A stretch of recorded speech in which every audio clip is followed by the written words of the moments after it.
ಶಿಫಾರಸು ಮಾಡ್ತಾರೆ ಈ ಜಿಲ್ಲೆಗಳಿಗೆ ಬರ ಪರಿಹಾರ ಏನಾದರೂ ಹೆಚ್ಚಿನದಾಗಿ ಅನುದಾನ? ಈಗಾಗಲೇ ನಮ್ಮ ವಿರೋಧ ಪಕ್ಷ ನಾಯಕರು ರಾಜ್ಯದ ನಮ್ಮ ಅಧ್ಯಕ್ಷರಾಗಿರ್ತಕ್ಕಂಥವ್ರು ಈಗಾಗಲೇ ಅವ್ರ ಹತ್ರ ನಾವು ಚರ್ಚೆ ಮಾಡಿದ್ದೀವಿ. ಅದನ್ನು ಕೂಡ ಈ ರಾಜ್ಯ ಸರ್ಕಾರದ ಕೆತ್ಕೊಳ್ಳಿಲ್ಲ ಅಂತ ಹೇಳಿದ್ರೆ ನಮ್ಮ ರಾಷ್ಟ್ರದ ನಾಯಕರುಗಳ ಹತ್ರ ಮಾತಾಡಿ ಮಾಡ್ತಕ್ಕಂಥ ಕೆಲಸ ಮಾಡ್ತೀವಿ. ಬೇರೆ ಬೇಡದೇ ಇರ್ತಕ್ಕಂಥ ವಿಷಯಗಳನ್ನು ಚರ್ಚೆ ಮಾಡಿ ಕಾಲಹರಣ ಮಾಡ್ತೀವಿ. ರೈತರ ಪರವಾಗಿ ಧ್ವನಿ ಎತ್ತಾ ಇಲ್ಲ ಅನ್ನೋದು ರೈತರ ಆಕ್ರೋಶ. ಏನು ಹೇಳ್ತೀರಾ? ಈಗಾಗಲೇ ಎಲ್ಲ ಕಡೆ ಮಳೆ ಬೀಳ್ತಾ ಇದೆ, ಆದರೆ ನಮ್ಮ ಕೋಲಾರ, ಚಿಕ್ಕಬಳ್ಳಾಪುರ ಈ ಜಿಲ್ಲೆಗಳಲ್ಲಿ ಮಳೆ ಇಲ್ಲ. ಬರಗಾಲ ಆಲ್ರೆಡಿ ಬಂದಾಗಿದೆ. ಇಲ್ಲಿರ್ತಕ್ಕಂಥ ಕೊಚ್ಚೆ ನೀರು ತುಂಬ್ತಾ ಇರ್ತಕ್ಕಂಥವ್ರು ಆ ನೀರು ಬರ್ತಾ ಇಲ್ಲ. ಈಗ ಅಂದರೆ ಅಂತರ್ಜಲ ಕೂಡ ಕುಸಿತಾ ಇದೆ. ಈ ಬರಗಾಲ ಕೋಲಾರ, ಚಿಕ್ಕಬಳ್ಳಾಪುರ ಬಂದಿದೆ. ಬರಗಾಲ ಬಂದಿರತಕ್ಕಂಥದ್ದು ಒಂದೇ ಅಲ್ಲ, ಈ ಮಂತ್ರಿಗಿರಿ ಕೊಡ್ತಕ್ಕಂಥದ್ರಲ್ಲೂ ಬರ ಬಂದಿದೆ. ಎಲ್ಲ ಒಟ್ಟಾರೆ ಬಂದು ಚಿಕ್ಕಬಳ್ಳಾಪುರ, ಕೋಲಾರ ಜಿಲ್ಲೆಗೆ ಬರ ಮುಂಚ್ಕೊಂಡಿದೆ. ದೊಡ್ಡ ಮಟ್ಟಕ್ಕೆ ನಮ್ಮ ವಿರೋಧ ಪಕ್ಷ ನಾಯಕರ ಹತ್ರ ನಾವು ಮಾತಾಡ್ತೀವಿ. ಚಿಕ್ಕಬಳ್ಳಾಪುರ ಮತ್ತು ಕೋಲಾರ ಎರಡೂ ಜಿಲ್ಲೆಗಳ ಮಾತಾಡ್ತಕ್ಕಂಥ ಕೆಲಸ ಮಾಡ್ಬೇಕಂತ ಅವ್ರ ಹತ್ರ ನಾವು ಹೋಗಿ ವಿನಂತಿ ಮಾಡ್ತೀವಿ. ಅವ್ರು ಮಾತಾಡ್ತಕ್ಕಂಥದ್ದು ಆಗುತ್ತೆ. ಸರ್, ಕೇಂದ್ರ ಅವ್ರನ್ನ ಸಚಿವರು ಮಾಡಿರೋದು ಮುಂದಿನ ನಿಮ್ಮ ಚುನಾವಣೆಯಲ್ಲಿ ನೀವು ಗೆಲ್ಲಕ್ಕೆ ಒಂದು ಒಳ್ಳೆಯ ಅವಕಾಶ ಇದೆಯಾ? ಪಾಪದ್ದು ಕೂಡ ತುಂಬ್ತಾ ಇದೆ. ಕಾಂಗ್ರೆಸ್ ಜನರೇ ತೀರ್ಮಾನ ಮಾಡ್ತಾರೆ. ಲಾಸ್ಟ್ ಟೈಮು ಹೆಣ್ಮಕ್ಳಿಗೆ 50% ಇರ್ತಕ್ಕಂಥ ಹೆಣ್ಮಕ್ಳಿಗೆ ಒಬ್ಬ ಸಚಿವತನ ಕೂಡ ಕೊಟ್ಟಿಲ್ಲ, ಸಚಿವರನ್ನಾಗಿ ಮಾಡಿಲ್ಲ ಈ ಸರ್ಕಾರದಲ್ಲಿ. ಆದರೆ 50% ಹೆಣ್ಮಕ್ಳಿಗೆ ಬಸ್ ಫ್ರೀ ಅಂತ ಹೇಳಿದ್ರು, ಈ 2,000 ರೂಪಾಯಿ ಕೊಡ್ತೀವಿ ಅಂತ ಹೇಳಿದ್ರು. ಎಲ್ಲ ದೋಖ ಆಗಿದೆ. ಅವರು ತೀರ್ಮಾನ ಮಾಡ್ತಾರೆ. ಹೆಣ್ಮಕ್ಳು ಕೂಡ ಸಂಪೂರ್ಣವಾಗಿ 100% 50% ಇರ್ತಕ್ಕಂಥ ಹೆಣ್ಮಕ್ಳು ಕೂಡ ಸಂಪೂರ್ಣವಾಗಿ BJP ಪರ ಈ ಸರಿ ನಿಲ್ತಕ್ಕಂಥ ನಂಬಿಕೆ ಇದೆ. ಯಾಕಂದರೆ ಅವರು ಪಾಪ ಕೂಡ ತುಂಬ್ತಾ ಇದೆ ಕಾಂಗ್ರೆಸ್. ಸರ್, ನೀವು ಮಾಡ್ತಿರ್ತಕ್ಕಂಥ ಹೋರಾಟದಿಂದ ಕಾಂಗ್ರೆಸ್ಗೆ ಒಳ್ಳೇದಾಗುತ್ತೆ? ಕಾಂಗ್ರೆಸ್ಗೆ ಕೆಟ್ಟದಾಗುತ್ತೆ, BJPಯವರಿಗೆ ಒಳ್ಳೇದಾಗುತ್ತೆ. ಸರ್, ಪಂಚ ಗ್ಯಾರಂಟಿಗಳು ವಿಫಲ ಆಗಿದೆಯಾ, ಸಫಲ ಆಗಿದೆ ಸರ್? 100% ಫೇಲ್ ಆಗಿದೆ.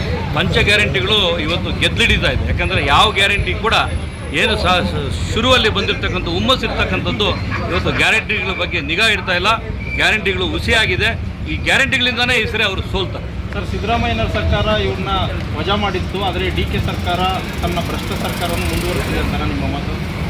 ಇದು DK ಶಿವಕುಮಾರರ ಕೊಡುಗೆ ಇದ್ದಂಗೆ ಕಾಣಿಸ್ತಾ ಇಲ್ಲ. ಯಾಕಂತ ಹೇಳಿದ್ರೆ DK ಶಿವಕುಮಾರರು ಇವತ್ತು ಅವರು ಎಲ್ರಿಗೂ ಕೂಡ ಇವತ್ತು ರಾಮಾಯಣ, ಮಹಾಭಾರತ ಮಾಡ್ತಾ ಇದ್ದಾರೆ. ಧರ್ಮರಾಯನ ಪಾತ್ರ ಎತ್ಕೋಬೇಕಂತ ನೋಡ್ತಾ ಇದ್ದಾರೆ. ಅವರು ಏನಿದ್ರು ಅವರು ನೇತೃತ್ವದಲ್ಲಿ ಆಗ್ದಂಗೆ ಕಾಣಿಸ್ತಾ ಇಲ್ಲ. ಯಾಕಂತ ಹೇಳಿದ್ರೆ ನಮಗೂ ಎಲ್ಲೋ ಜನ ಮಾತಾಡ್ತಾ ಇದ್ದಾರೆ. ನಮ್ಮ ಕಾರ್ಯಕರ್ತರು ಕಾಂಗ್ರೆಸ್ನವರೇ ಮಾತಾಡ್ತಾ ಇದ್ದಾರೆ. ನಾಗೇಂದ್ರ ಅವರ ಕೂಸು ಹೈಕಮಾಂಡ್ದು ಅಂತ. ಯಾಕಂತ ಹೇಳಿದ್ರೆ ಅವರ ಹೈಕಮಾಂಡ್ ಪಾಲು ಕೂಡ 187 ಕೋಟಿಯಲ್ಲಿ ಹೈಕಮಾಂಡ್ ಪಾಲು ಕೂಡ ಹೋಗಿದೆ. ಹಾಗಾಗಿ ನಮ್ಮನ್ನೇನಾದರೂ ಮಂತ್ರಿಗಿರಿ ಕೊಟ್ಟಿಲ್ಲ ಅಂತ ಹೇಳಿದ್ರೆ ಅವರು ನೇರವಾಗಿ ಬೀದಿಗೆ ಬಂದು ರಂಪಾಟ ಮಾಡ್ತೀನಿ, ಕಾಂಗ್ರೆಸ್ನ ಮಾನ ಮರ್ಯಾದೆ ತೆಗಿತೀನಿ ಅಂತ ಹೇಳ್ತಕ್ಕಂಥದ್ದು ಮಾಡಿರೋದ್ರಿಂದ ಅವರು ಎದುರಿ ಮಂತ್ರಿಗಿರಿ ಕೊಟ್ಟಿದ್ದಾರೆ. ಇದು ಹೈಕಮಾಂಡ್ನ ಕೂಸು ನಾಗೇಂದ್ರ. DK ಶಿವಕುಮಾರ್ ಅವ್ರ ಪಾತ್ರ ಏನು ಇಲ್ಲ ಅಂತಕ್ಕಂಥದ್ದು ಮೇಲ್ನೋಟಕ್ಕೆ ಇವತ್ತು ಎಲ್ಲ ಸಾಕಷ್ಟು ಮುಖಂಡರು ಮಾತಾಡ್ತಾ ಇದ್ದಾರೆ. ಮುಂದಿನ ದಿನಗಳಲ್ಲಿ ಅವರೇನು ರಾಜೀನಾಮೆ ಕೊಡಲಿಲ್ಲ ಅಂದರೆ ಮುಂದೆ ಏನು ಯಾವ ರೀತಿ ತೀವ್ರವಾಗಿ ನಮ್ಮ ಹೋರಾಟ ಇರುತ್ತೆ. ಅವರು ರಾಜೀನಾಮೆ ಕೊಡುವವರೆಗೂ ನಮ್ಮ ಹೋರಾಟ ಇರುತ್ತೆ. ಸದನದಲ್ಲಿ ಅಹೋರಾತ್ರಿ ಧರಣಿ ಮಾಡ್ತಕ್ಕಂಥದ್ದು ನಿರ್ಧಾರ ಮಾಡ್ತಾರೆ.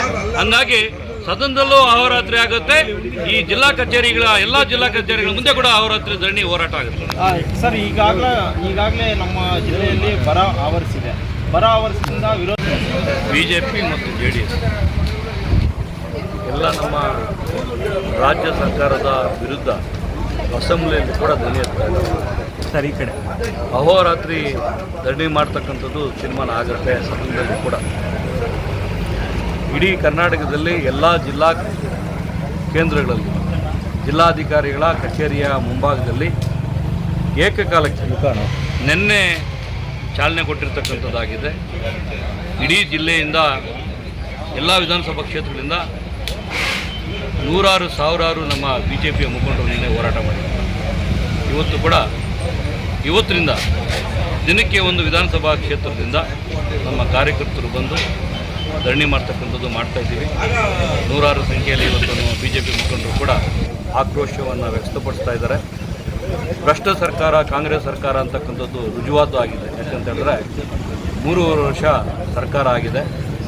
ಈ ಒಂದು ವರ್ಷದ ಹಿಂದೆ ಕುರ್ಚಿ ಕಿತ್ತಾಟ ನಡೀತಾ ಇರ್ತಕ್ಕಂಥದ್ದು. ಈ ಕುರ್ಚಿ ತಗೊಂಡಾದ್ಮೇಲೆ DK ಶಿವಕುಮಾರ್ ಅವರು ಹೈಕಮಾಂಡ್ಗೆ ಮಣಿದಿದ್ದಾರೋ ಹೆಂಗೋ ಗೊತ್ತಿಲ್ಲ, ಲೆಕ್ಕಾಚಾರ ಏನೂ ಗೊತ್ತಿಲ್ಲ. ಭ್ರಷ್ಟ ಶಾಸಕರು ಸಚಿವರಾಗಿರ್ತಕ್ಕಂಥ ನಾಗೇಂದ್ರ ಅವರನ್ನು ಈಗಾಗಲೇ ಸಿದ್ದರಾಮಯ್ಯರು ಅವರ ಅವಧಿಯಲ್ಲಿ ರಾಜೀನಾಮೆಯನ್ನು ಪಡ್ಕೊಂಡಿದ್ರು. ಆದರೆ ಇವತ್ತು ಹೊಸ ಮಂತ್ರಿಮಂಡಲ ಏನು ಆಯಿತು, ಅದರಲ್ಲಿ ಭ್ರಷ್ಟ ಮಂತ್ರಿಯಾಗಿ ಇವತ್ತೇನು ಮತ್ತೆ ಪ್ರಮಾಣ ಸ್ವೀಕಾರ ಮಾಡಿರ್ತಕ್ಕಂಥದ್ದು ದುರಂತ.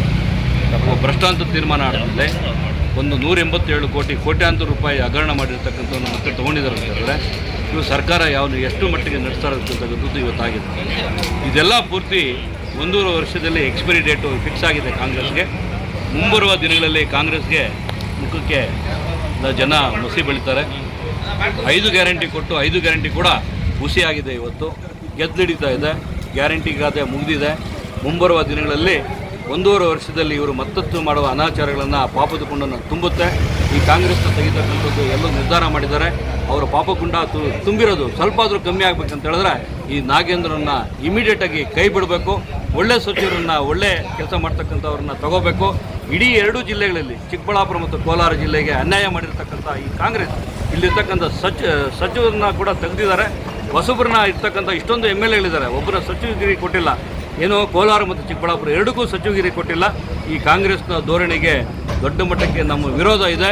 ಮುಂಬರುವ ದಿನಗಳಲ್ಲಿ ತಕ್ಕ ಪಾಠ ಕಲಿಸ್ತಕ್ಕಂಥದ್ದಾಗುತ್ತೆ. ಸಚಿವರನ್ನ ತೆಗೆಯೋವರೆಗೂ ನಾವು ಧರಣಿನ ಮುಂದುವರಿಸ್ತೀವಿ.